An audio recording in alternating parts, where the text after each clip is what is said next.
Hello, this is One Black British Woman's Voice. I want to look at, or my beef today, or my beef this moment, is the notion of victimhood. I noticed one of the methods with which to stem the tide of conversation about racism, to stem the tide of conversation in regards to experiences of racism, has been to label the expressor, the victim, as racist. Oh, no, as a victim.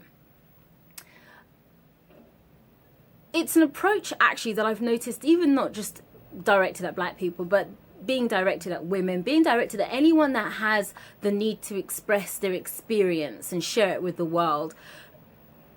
Be careful that you don't trip into victimhood, or I'm not a victim, but this is my story. So people are having to quantify, they're having to disclaim their experience before they can even relate it by saying I'm not a victim. But what I've noticed is that the media and people in general seem to love a victim. It seems that the only way someone can even sell their story is to be the ultimate victim.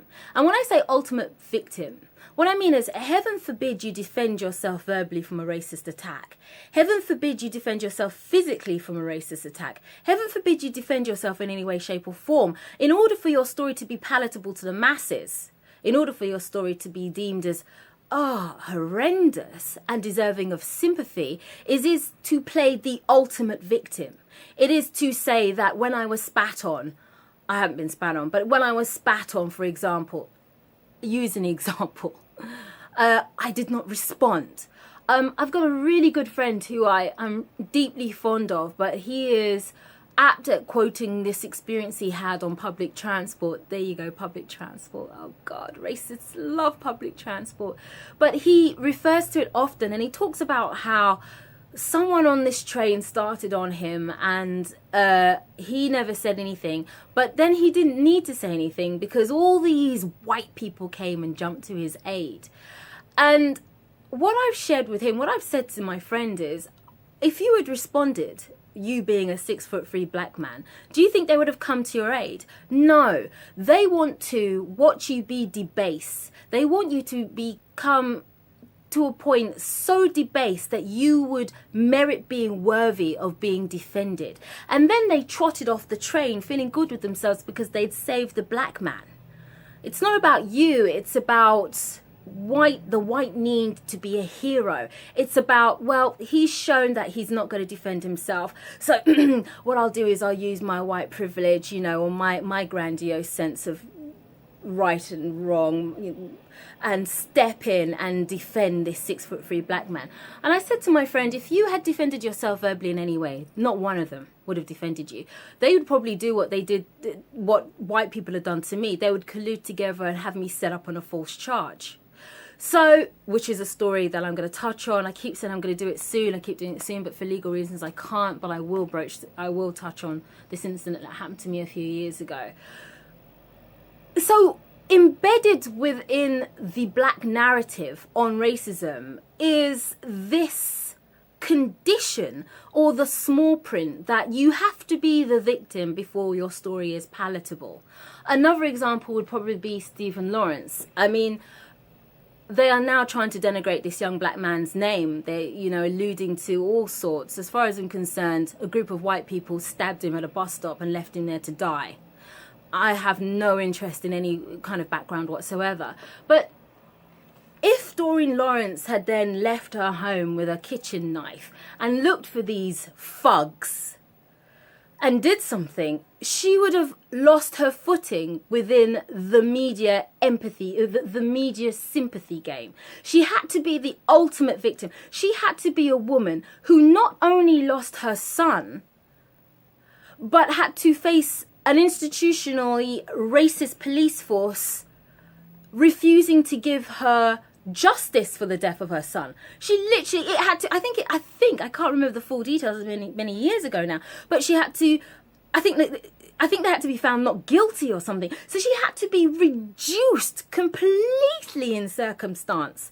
Her control had to be rent from her. everything. She had to be annihilated before a white media deemed her suitable for reporting on. And this idea, this notion that you are playing the victim when you share your experience is an enforced narrative, very much perpetuated and safeguarded by people that not only want to stop you from talking about racism, but also want to dictate what kind of racism they're comfortable with exposing, if that makes any sense. You know, if I'm telling you that, well, you're not victim enough, I'm not going to share your experience. It's just ludicrous. I wanted to share this experience I had a few years ago as well. And I explained it to someone.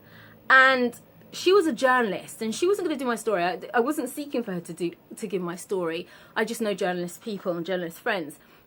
And she said, well, there's one hitch in the plan. There's one hitch in your story. The fact that after this person on public transport called me a nigger, I then responded aggressively. Apparently that's the glitch. You see, what I should have done is absorb it like a good little black woman and then wait for a white savior to step in and defend me. That is the actuality. That's the truth behind that scenario. And I just want to encourage black people never to stop sharing their experiences, but also to look at this notion that by sharing it, somehow you are reinforcing the image of you being the victim. It's just a game. It's just another insidious form of racism which is used to trap us and to suffocate and stifle our expression. Because you were a victim in that racist incident. You survived it. Now you're retelling it. Yeah? And I'll be damned if when a black person tells me about their racist experience and they tell me that they responded to the racist with diatribe of their own, then I'm going to turn around and look at this black person and think to myself, well, you were the aggressor. No, that's not going to happen. I'm going to defend myself come what may. Anyway, I don't know if anything that I've just said makes any sense. I don't know if I've knitted it together, but I just wanted to just touch on, as I said at the beginning of the video, this notion of victimhood, and the fact that you have to be the ultimate victim, and that there's a contradiction between being told not to play the victim, but having to be the ultimate victim in order to garner any empathy, any social media empathy, any white media empathy. And I just want to encourage black people just to disrobe themselves of that rubbish, that nonsense. Anyway, this is one black British woman's voice, and I'm out.